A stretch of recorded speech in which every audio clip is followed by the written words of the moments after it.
18h40 dans l'ascenseur, l'heure de retrouver le 5e étage, la librairie, pour s'enfermer pendant des heures dans des bibliothèques. Mais non, désolé, nous n'avons pas le temps, nous sommes en radio. C'est pour ça que nous avons invité Manon, qui elle, a passé des heures et des heures dans la bibliothèque à lire et à relire, et elle a sélectionné une BD pour vous qu'elle vous livre tout de suite. 5e étage. La librairie.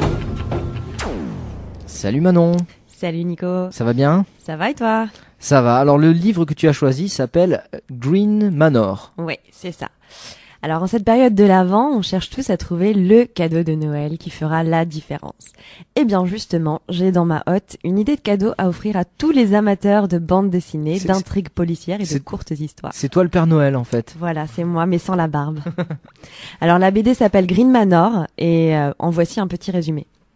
À Londres, à la fin du 19e siècle, lords et gentlemen se réunissent au Green Manor au coin d'un feu de cheminée avec un cigare et un verre de whisky. Rien de très original jusque-là.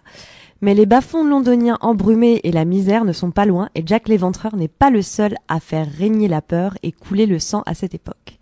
Car, outre l'alcool et les cigares, les membres du Green Manor ont tous un sévère penchant pour les intrigues policières, le meurtre et autres méfaits. À l'époque où les cannes dissimulent des épées et les crinolines des revolvers, le crime est un art et l'on en discute au coin du feu.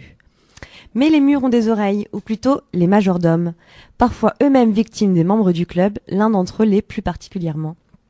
Ainsi, l'intégrale de Green Manor, d'abord publiée en 3 volumes distincts, s'ouvre sur la visite d'un médecin psychiatre à l'un de ses confrères afin de rencontrer un étrange patient, l'un des majordomes du Green Manor, traumatisé par les horreurs qu'il y a entendues et vues. Green Manor, c'est donc un recueil de 16 charmantes historiettes criminelles, comme l'indique le sous-titre, chacune de 6 à 8 pages en moyenne. C'est donc un format très intéressant, assez proche de la nouvelle, que je conseillerais aux grands comme aux petits lecteurs, mais aussi aux fans de l'Angleterre victorienne, de la noirceur d'Henry James, de la douce cruauté de Maupassant, et des intrigues alambiquées entre surnaturel et réalisme d'Edgar Allan Poe. Un cadeau essentiel à déposer sous le sapin. Les dessins sont du Belge Denis Baudard, les scénarii, puisque oui, on dit scénarii. Un scénario des scénarii. Voilà, de Fabien Vellman, et c'est publié chez Dupuis. Merci Manon pour ce conseil de lecture. On te dit à dans 2 semaines pour une nouvelle BD. On te laisse un peu le temps d'en découvrir d'autres quand même.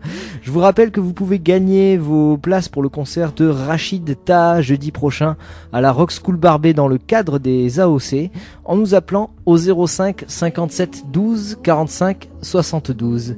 Agnès Obel, tout de suite sur Radio Campus.